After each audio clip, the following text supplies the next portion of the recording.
Salut tout le monde, c'est Julien de la chaîne 10ATM. Bon bah écoutez, comme vous le savez, pour répondre à l'appel de Théo, je vais vous présenter les montres du quotidien que je porte le plus souvent. Alors c'était compliqué d'en choisir une parce qu'actuellement je tourne régulièrement sur 3 montres, ça fait même plusieurs mois d'ailleurs. Mais donc je vais vous présenter 2 montres françaises, une Awake, une Beaubleu. Et par contre on va s'attarder un petit peu plus sur celle-ci qui est donc une Citizen que vous ne connaissez peut-être pas. Donc rapidement sur la première. Ici, c'est une Awake Chapter 2, donc Nightfall, l'édition que j'ai présentée sur la chaîne, qu'on a été voir d'ailleurs avec Théo. On a été rencontrer Lilian, le fondateur de chez Awake. On a été rencontrer l'équipe dans ses locaux à Paris pour nous présenter la dernière qu'ils ont créée, donc celle avec le cadran météorite. Moi, à titre perso, j'avais été séduit par cette montre-ci, mais c'était surtout le jeu de couleurs qui m'avait parlé. Voilà, le boîtier en titane recyclé. Le côté orange, forcément, ça match noir et orange. Et puis surtout, j'adorais ce réo. Vous voyez, comme vous pouvez le voir, ici, il y a le countdown que vous pouvez voir dedans. En fait, il y a un jeu de couleurs qui est fait, qui est juste splendide. Et au quotidien, en fait, cette montre-là me parle. J'adore la souplesse du bracelet. C'est un point qui est important lorsqu'on va avoir une montre à porter tous les jours, ne pas se sentir gêné par le bracelet. C'est je sais plus ce qu'ils avaient appelé du filet de pêche recyclé. J'ai plus le terme technique, mais je crois que en tout cas, c'est du filet de pêche recyclé. Mais j'avais adoré, voilà, cet aspect matelassé.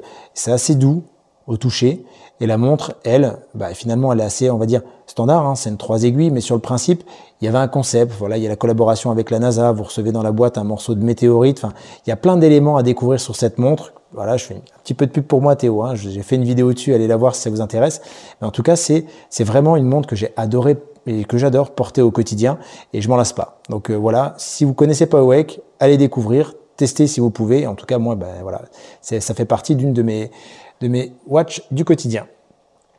La deuxième, celle-ci, donc là c'est une Beaubleu Vitruve datacier au cadran noir. Je crois que Théo a présenté il n'y a pas longtemps la GMT sur Montre ton calibre, donc de chez Beaubleu, hein, par Nicolas le créateur. Franchement, je suis allé le voir dans ses locaux également à Paris. Cette montre-là, elle est juste splendide. C'est une dress watch, donc que vous ayez le bracelet acier ou le bracelet cuir, ça change un petit peu le design et je trouve que sur ce cadran noir, quand vous passez le bracelet cuir, la montre est tout de suite un petit peu plus habillée. Elle monte d'un cran en termes de prestance au poignet. Mais moi, j'aime beaucoup le bracelet maille milanaise parce que, en fait, si on regarde bien, il a un effet un petit peu peau de serpent. Voilà, il prend les reflets. Enfin, le bracelet, il est vraiment très très beau. J'ai l'impression qu'en fait, les maillons sont assez épais. Hein. On voit que le bracelet ici, il est pas très fin. Hein. C'est vraiment un bracelet épais. Et on le sent de toute façon, il est assez rigide. Mais les maillons ont été tapés pour donner un petit peu cet aspect justement, un petit peu peau. Voilà, peau de bête, peau de serpent. Et en tout cas, moi, j'ai adoré le design, c'est-à-dire que la lecture de l'heure, elle n'est pas forcément aisée au premier coup d'œil parce que oui, les aiguilles sont rondes, en plus elles sont pas pleines, donc il faut vraiment choper le petit capuchon qu'on a sur les aiguilles pour la voir. Mais en fait, j'ai adoré cette poésie que générait l'aiguille, notamment la trotteuse bleue qui vient se promener voilà, le long du cadran.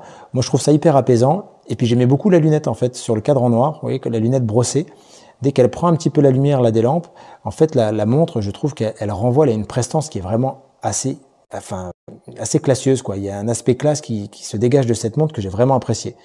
Portée au quotidien, c'est pareil, c'est une montre homme, femme, unisexe, mais elle est vraiment très très belle. Alors j'ai la chance, j'ai pris moi les 2 bracelets, donc j'ai passé en maille milanaise. J'ai le bracelet cuir, même le cuir est très très beau, mais encore une fois, c'est une montre que je porte régulièrement parce que voilà, elle est ultra fine. Alors on est étanche qu'à 3 atmosphères sur cette montre-là, je tiens à le dire quand même. C'est une dress, hein, mais c'est peut-être le seul point je ne vais pas dire qui me dérange, mais voilà, moi j'aime bien des fois me laver les mains et pas forcément prêter attention à ça. Et voilà, c'est le seul petit point de détail, mais en tout cas j'aime beaucoup, beaucoup cette Beaubleu. Et pour ceux qui ont vu la vidéo de Théo sur la partie GMT, c'est vrai que le fait que cette couronne soit cachée, si elle avait eu ça, je crois que la montre était parfaite pour moi.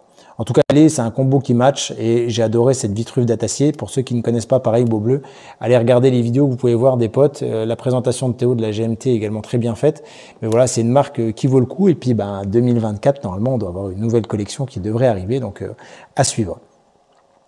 Dernière montre que je porte au quotidien sur laquelle je vais m'attarder un petit peu plus et vous expliquer mon choix, c'est cette Citizen Crystron EcoDrive. Alors à mon avis, c'est une montre que beaucoup d'entre vous ne connaissent pas, tout simplement parce que c'est pas une montre que vous allez retrouver sur le marché français. C'est une édition limitée au marché italien.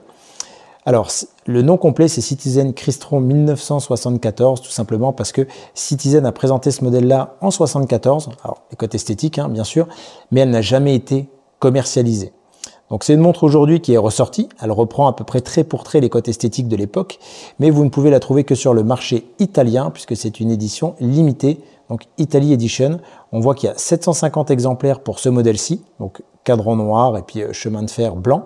Vous avez la même en chemin de fer blanc, cadran bleu et une noire avec, je crois que le chemin de fer, lui, est vert, si je ne me trompe pas.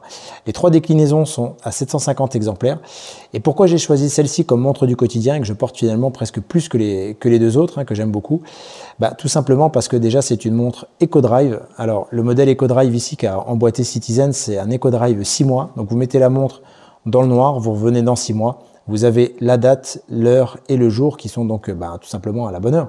Et ça, c'est quelque chose d'important pour moi au quotidien. J'ai envie de prendre une montre et pas de me casser la tête des fois à la remonter, de prendre le temps de regarder si tout est bon. Enfin, j'ai envie de mettre la montre et de partir éventuellement bosser ou d'aller faire ce que j'ai à faire. J'aime beaucoup aussi l'aspect maille milanaise, donc elle n'existe pas sur bracelet cuir, c'est que du milanaise. Mais encore une fois pour moi, qui fait partie de la team petit poignet, quand vous mettez la montre, voilà, le réglage se fait, puis après ensuite ça bouge plus. Donc c'est une montre qui fait 38 mm de diamètre, en corne à corne. Alors il n'y a pas vraiment de corne, parce que vous voyez que le bracelet il arrive carrément sous la carrure. Mais on est sur du 41 mm.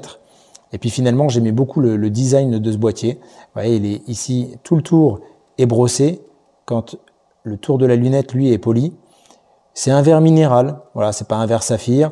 C'est une montre qui est étanche à 5 atmosphères. Donc là, pour le coup, ça me plaît un petit peu plus que la Beau Bleu dans le sens où je peux me laver les mains, j'ai pas forcément y prêté attention.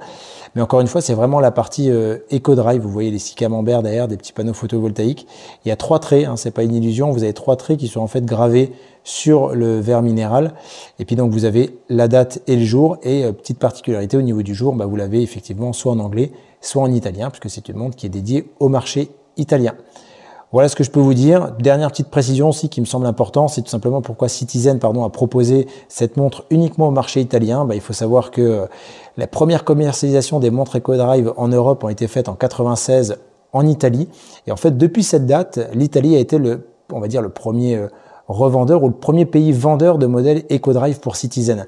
Donc c'est vraiment l'Italie qui a mis sur les rails et qui a permis à avoir Citizen donc la vente de ces montres et puis bien sûr les retours pour pouvoir également amorcer ou faire des modifications s'il y a besoin sur les mécanismes. Mais en tout cas, la percée européenne s'est faite par l'Italie et donc pour remercier cette collaboration, on va dire ça comme ça, Citizen a donc créé ce modèle Crystron pour l'Italie. Voilà ce que je peux vous en dire. Pour moi, c'est un modèle que j'apprécie. Vous le trouvez, alors il y a des modèles à plus de 200, 250 euros. Perso, celui-ci, j'ai réussi à l'attraper sur Vinted. J'ai pas la boîte. Seul inconvénient, à la limite, ça me passait outre. Mais j'ai papier, j'ai pas la boîte origine. Je l'ai trouvé à 130 euros. Donc voilà, vous pouvez en avoir sur le net. Mais franchement, c'est une montre qui reprend des cotes années 70, qui est juste canon au quotidien. Alors par contre, le bracelet maille milanaise, par rapport à ce que je vous disais sur la montre de Nicolas de chez Beau Bleu, c'est pas la même cam, je vous le dis tout de suite, mais le bracelet Citizen ne vaut pas le bracelet de chez Beau Bleu. Mais voilà, un petit wrist pour vous montrer une montre du quotidien. On passe le pull, ça passe nickel en dessous et ça donne un petit style 70s qui est clairement assumé et que je trouve vraiment sympa. Voilà pour moi, pour ma présentation des 3 montres du quotidien. J'espère que cette rapide présentation de 8-9 minutes vous aura plu. On aura vu rapidement 3 montres. Mais surtout, écoutez, n'hésitez pas à liker, à commenter et puis bien sûr, surtout, abonnez-vous à la chaîne Montre ton calibre. À bientôt et c'était Julien pour 10ATM. Salut!